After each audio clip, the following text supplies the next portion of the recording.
Commander Vex Kalaros stood on the bridge of his flagship, the Stellar Dominion, watching the holographic display with the kind of smug satisfaction usually reserved for cats who've just knocked expensive things off tables. The blue-green marble of Earth rotated slowly before him, completely unaware that it was about to become the galaxy's newest parking lot. "Sir, we've completed our reconnaissance," reported his aide, Lieutenant Zara Moonwhisper, who had the unfortunate distinction of being named by parents who clearly thought the universe needed more poetry in its military ranks. The humans appeared to be, well, pathetic, honestly. Vex nodded approvingly. 3 months of surveillance had confirmed what the Galactic Council had long suspected. Earth was a joke, a cosmic punchline. The humans spent their time watching something called reality television, which apparently involved people voluntarily humiliating themselves for the entertainment of others. They delivered food in small wheeled vehicles, argued about sports teams with religious fervor, and had somehow convinced themselves that tiny pieces of paper with dead people's faces on them had value. "Show me the defense assessment," Vex commanded, his forearms crossed in a display of barely contained excitement. The hologram shifted to display Earth's military installations, or rather what the humans laughably called military installations. A few satellites that looked like they'd been assembled by enthusiastic children with spare parts, but some aircraft that actually still used combustion engines like they were still living in the Stone Age, and naval vessels that floated on water instead of soaring through space like civilized beings. "Their most advanced weapon appears to be something called a nuclear missile," Zara continued, barely suppressing a laugh. "It uses atomic fission to create explosions." "Atomic fission, sir? Like they're still splitting atoms instead of manipulating dark matter." Vex chuckled, a sound like gravel being processed through a cement mixer. "And their space program?" "They've managed to put a few people on their own moon, sir." "Their own moon?" "They celebrate this achievement annually. They call it a giant leap for mankind, which is adorable considering they're still taking baby steps." The bridge crew erupted in laughter. These humans were going to be easier to conquer than the Flibbernauts of Sigma Draconis, and those beings had evolved from particularly aggressive houseplants. "Any signs of alliance with other species?" Vex asked, though he already knew the answer. "None, sir. They appear to be completely isolated. They've sent out some radio signals hoping to make contact, but they're broadcasting their location to everyone.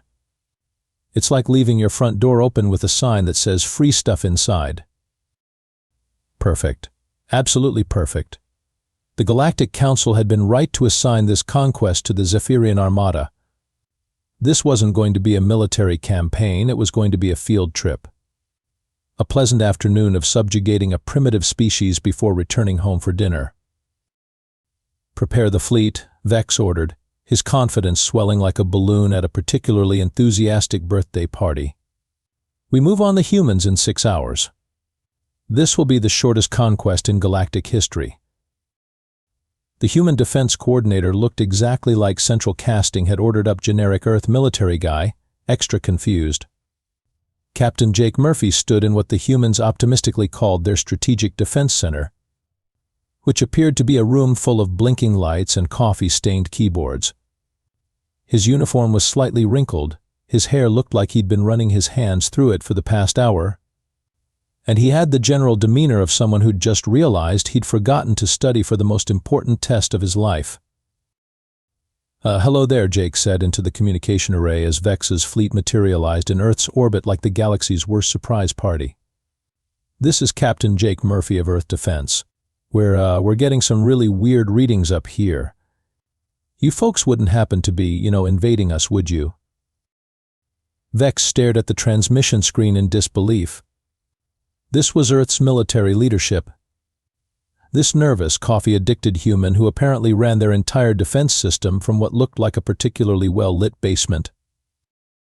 "Human Murphy," Vex began, trying to inject the appropriate amount of menace into his voice, "I am Commander Vex Kalaros of the Zephyrian Armada. You will surrender your planet immediately, or we will demonstrate the futility of resistance." Jake blinked several times, then turned to someone off-screen. "Hey, Elena, did you hear that? They want us to surrender the planet. The whole planet. Is that even legal? I mean, who owns the planet exactly? Is there paperwork for this kind of thing?" A woman's voice responded from the background, tinged with what sounded like barely controlled panic. "Jake, focus. We have bigger problems. I've been monitoring the containment systems and some of the readings are concerning. If this escalates, we might have to hope the containment holds." "Containment?" Jake asked, suddenly looking more worried. "Which containment? The main containment or the backup containment?" "All of it," came the tense reply. Vex found himself genuinely confused. Containment of what? These humans had some kind of containment system? That didn't match their intelligence reports at all. Dr. Elena Vasquez finally stepped into view, and she looked like someone who hadn't slept in 3 days and had been living on nothing but anxiety and coffee. Her lab coat was pristine, but her eyes had the slightly wild look of a scientist who was keeping track of too many variables at once. "Commander Vex," she said, adjusting her glasses nervously. "I'm Dr. Elena Vasquez, Earth's Chief Science Officer. Before we discuss any kind of surrender, I need to know exactly what kind of energy signatures your ships are putting out. Some of our projects are sensitive to certain types of radiation." "Projects?" Vex repeated, his confidence wavering slightly. "Nothing you need to worry about," Elena said quickly. Too quickly. "Just some experiments we've been running. Perfectly safe as long as nobody does anything to destabilize the quantum matrices." "You're not planning to destabilize any quantum matrices, are you?" Jake nodded frantically. Right. We really can't have anyone destabilizing quantum matrices right now. The timing is terrible." Vex looked around his bridge, noting the confused expressions on his crew's faces. Quantum matrices? These primitive humans were working with quantum matrices? That was technology that most of the Galactic Council members had only recently mastered. "You expect me to believe that your backward species has developed quantum matrix technology?" Vex demanded. "May." "Oh, no, Jake said, waving his hands dismissively. "We're nowhere near that advanced. We just kind of stumbled into some things by accident. You know how it is. One day you're trying to figure out faster internet, the next day you're accidentally discovering new laws of physics. Happens to everyone, right?" Elena shot Jake a look that could have powered a small city. "Jake, maybe we shouldn't discuss the specifics of our accidental discoveries with the hostile alien fleet." "Right. Good point," Jake agreed. "Commander Vex, look, we're obviously not equipped to fight you. I mean, look at us. We're using keyboards that still have actual keys on them. But maybe we could work something out. Some kind of arrangement?" Vex's patience was wearing thin. These humans were either completely incompetent or they were playing some kind of elaborate game. Either way, he was tired of talking. "You have 1 hour to begin evacuating your major population centers," he announced. "After that, we will demonstrate the power of Zephyrian technology. Perhaps a display of force will help clarify your position." Jake and Elena exchanged a look that Vex couldn't quite interpret. Was that fear? Resignation? Or something else entirely? 1 hour, Jake repeated slowly. "Right. We'll see what we can do." Vex selected his target with the care of an artist choosing the perfect brush. The satellite designated NOAA 47 appeared to be one of Earth's primary defense installations, orbiting serenely above the Pacific Ocean. According to their intelligence, it was part of Earth's early warning system, designed to detect incoming threats. How adorably naive. "Prepare the plasma cannon," Vex ordered. "Target the satellite. One precise shot should demonstrate our superiority without causing excessive collateral damage. We want the humans functional enough to serve as a labor force."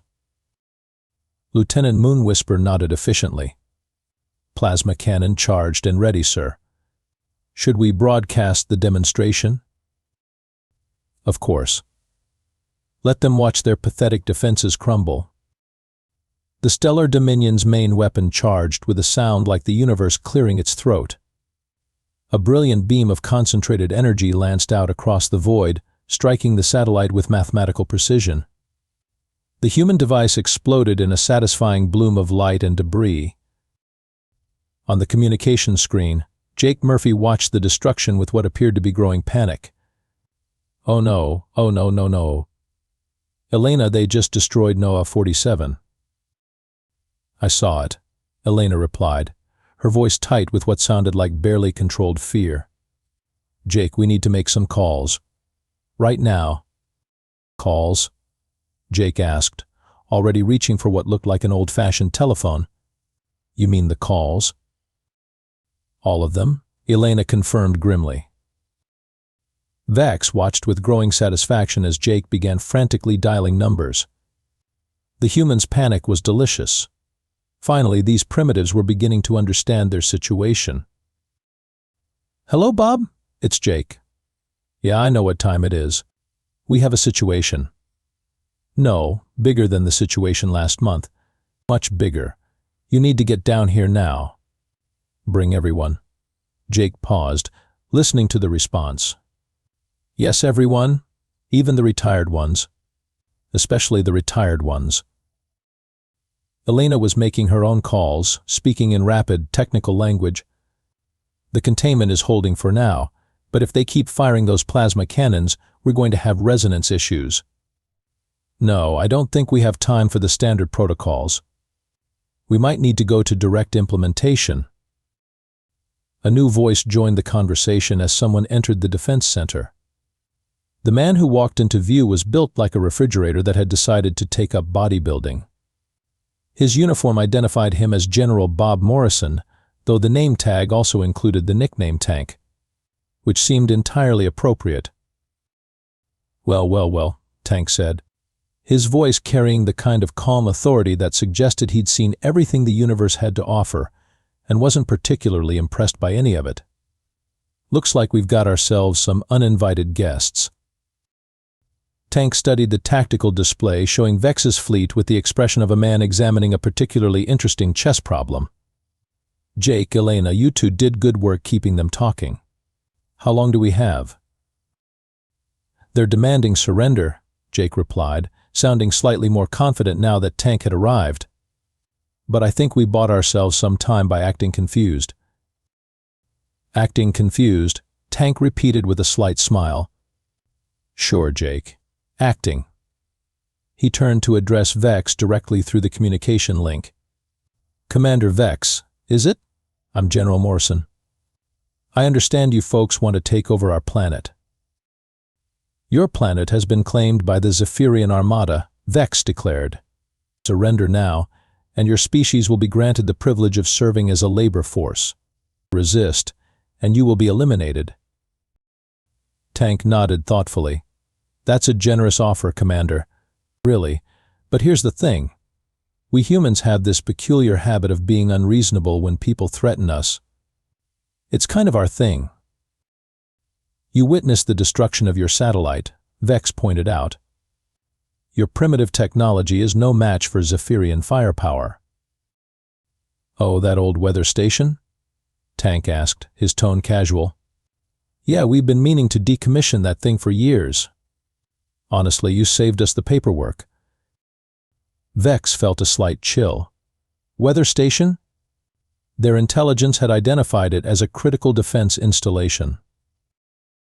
However, Tank continued, I can see you folks are serious about this invasion business. Tell you what. Give us 24 hours to consider your offer.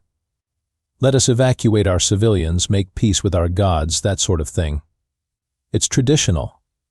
But you have 6 hours, Vex countered. 18 hours, Tank replied. 12 hours. Deal. Tank extended his hand as if to shake, then seemed to remember they were communicating across space. We'll contact you in 12 hours with our decision. As the communication ended, Vex felt supremely confident. The humans were clearly preparing to surrender. Their leadership was stalling for time to organize the evacuation of their major cities, probably hoping to minimize casualties when the inevitable occupation began. He had no idea that Tank Morrison was already smiling. 12 hours later, Jake Murphy's voice crackled across the communication channel with the tone of a man who had just finished the most important phone call of his life. "Commander Vex, this is Captain Murphy. Evacuation complete." Vex leaned forward in his command chair, satisfaction radiating from every one of his 4 arms. "Excellent. You have made the wise choice. Prepare for occupation forces too." "Oh, we're not surrendering," Jake interrupted cheerfully. "I said the evacuation was complete. We've moved all our civilians to safe locations. Now we can get down to business." "Business?" Vex repeated, his confidence suddenly feeling less solid than it had moments before. Dr. Elena Vasquez appeared on screen, and the transformation was remarkable. Gone was the nervous, coffee-addicted scientist. In her place stood a woman who looked like she had just solved the most complex equation in the universe and was quite pleased with the results. "Commander Vex." Elena began, her voice carrying the kind of calm authority usually reserved for people who hold all the cards. "I believe there's been a fundamental misunderstanding about Earth's capabilities. You see, for the past century, humanity has been engaged in what we call aggressive misdirection." "Misdirection?" Vex's voice cracked slightly. "Well, think about it from our perspective," Elena continued, gesturing to tactical displays that were suddenly showing readings that made no sense at all. "We're a young species on the galactic scale. Eventually, someone was going to notice us. When that happened, we had 2 choices: appear strong and invite challenges from every species with something to prove, or appear weak and let potential enemies underestimate us." Jake nodded enthusiastically. "Turns out, option 2 works really well. While everyone was watching us deliver pizza and argue about sports, we were kind of busy with other projects." The tactical display around Vex's fleet suddenly lit up like a Christmas tree. Energy signatures that had been invisible moments before began appearing throughout the solar system. Massive installations hidden behind planets, weapons platforms disguised as asteroids, and what appeared to be an entire fleet of ships that had been running in complete stealth mode. "Those aren't civilian satellites," Vex said slowly, his voice hollow with growing realization. "Oh, those old things?" Elena asked innocently. "No, those are our defensive installations. We've been building them for about 80 years now. Turns out, once you figure out how to split atoms, the jump to manipulating dark matter isn't as big as everyone thinks. You just need to be willing to accidentally blow up a few moons during the learning process." "Accidentally blow up moons?" Lieutenant Moon whispered. "Just small ones," Jake assured them. "And they were mostly uninhabited. Mostly." Tank Morrison stepped back into view, and his entire demeanor had changed. The folksy, reasonable general had been replaced by someone who looked like he ate tactical manuals for breakfast and washed them down with liquid strategy. "Here's the thing, Commander Vex," Tank said, his voice carrying the kind of quiet menace that made smart people reconsider their life choices. "Humans have been getting invaded for thousands of years. Romans, Mongols, Vikings, you name it. We've learned a thing or two about what works and what doesn't.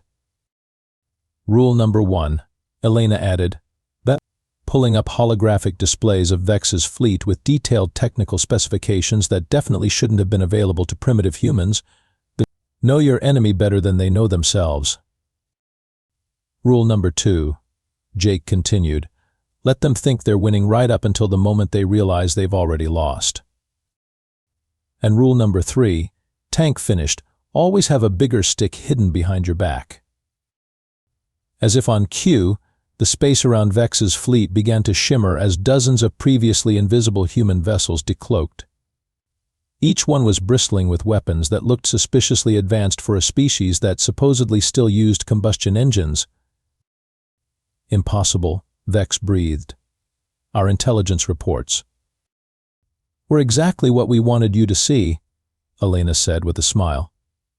Did you really think a species that invented nuclear weapons for entertainment would have trouble fooling your surveillance drones?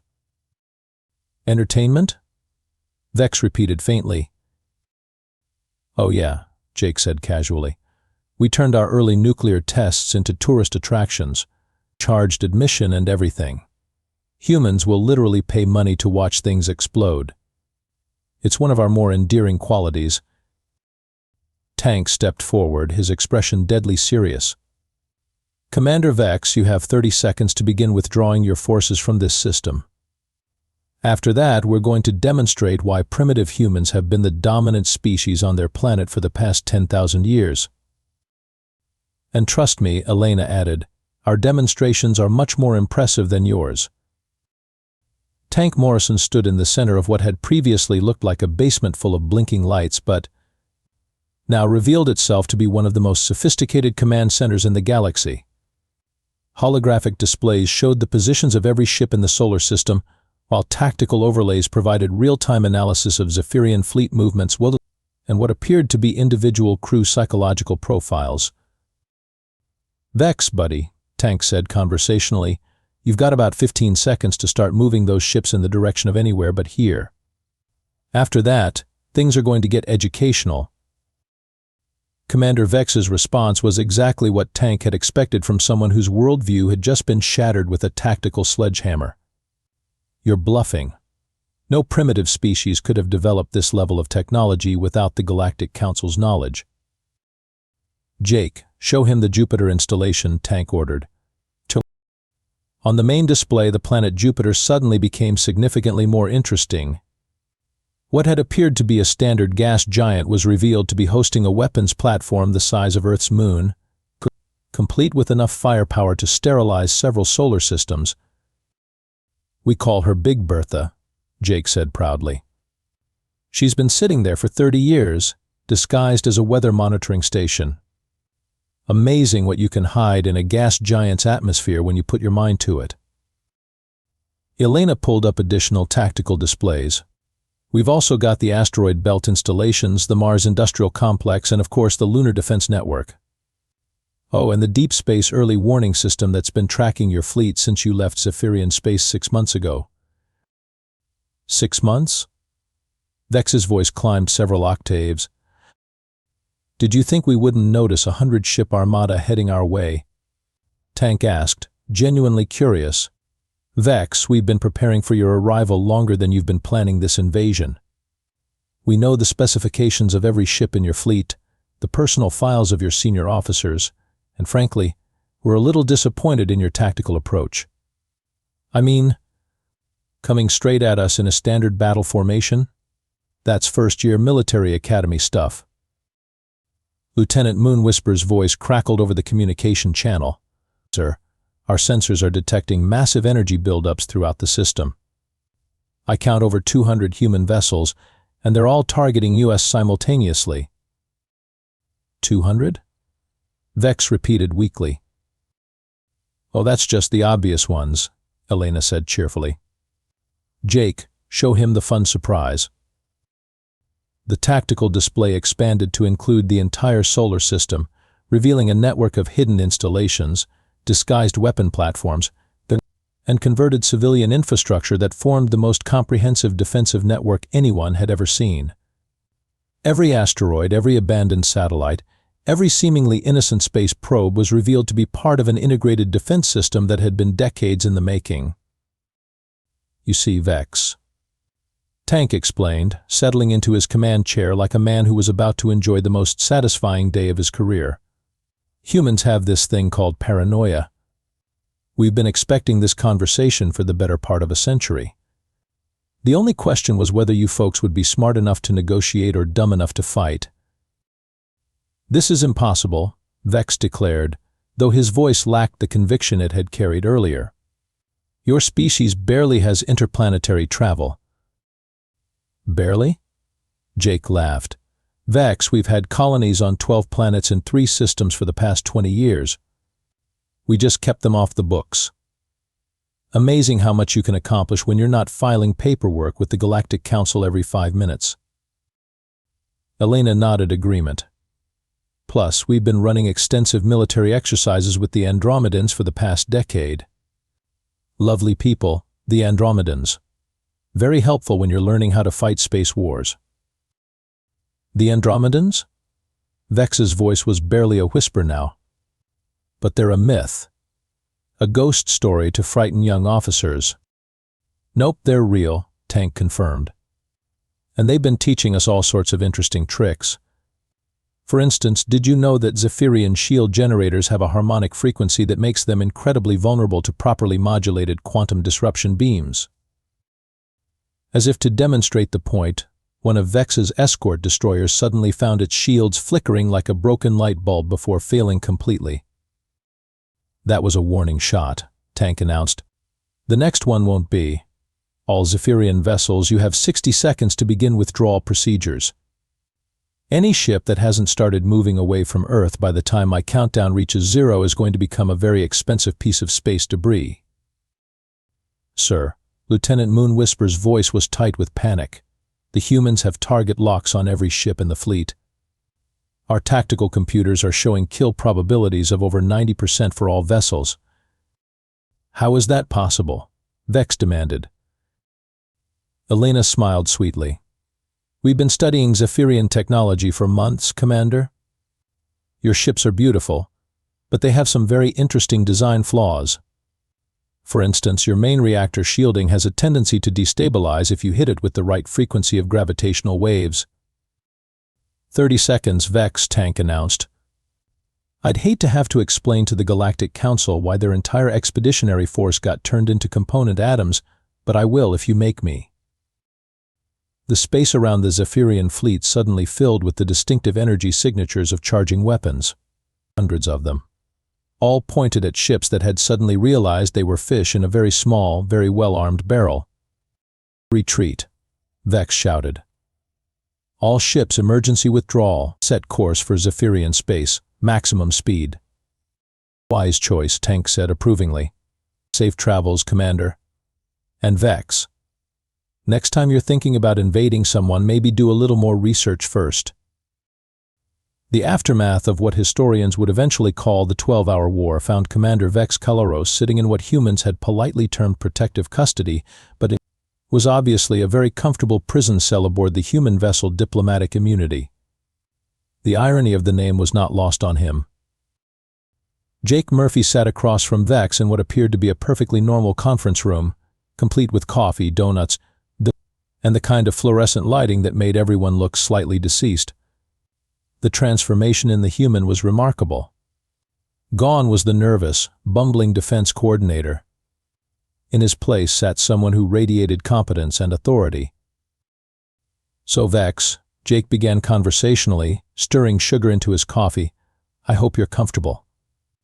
We've tried to make your accommodations as pleasant as possible, considering the circumstances. Circumstances, Vex repeated bitterly. You mean my complete humiliation and the destruction of my career? Well, when you put it like that, it sounds so negative, Jake replied. I prefer to think of it as an educational opportunity. You've learned something important about human capabilities, and we've learned something important about Galactic Council intelligence gathering. Everybody wins. My entire fleet was disabled in less than an hour, Vex said, his voice hollow with disbelief. 73 ships representing the finest military technology in the galaxy, reduced to floating scrap metal by a species that supposedly still uses combustion engines. Jake nodded sympathetically. Yeah, that must have been embarrassing.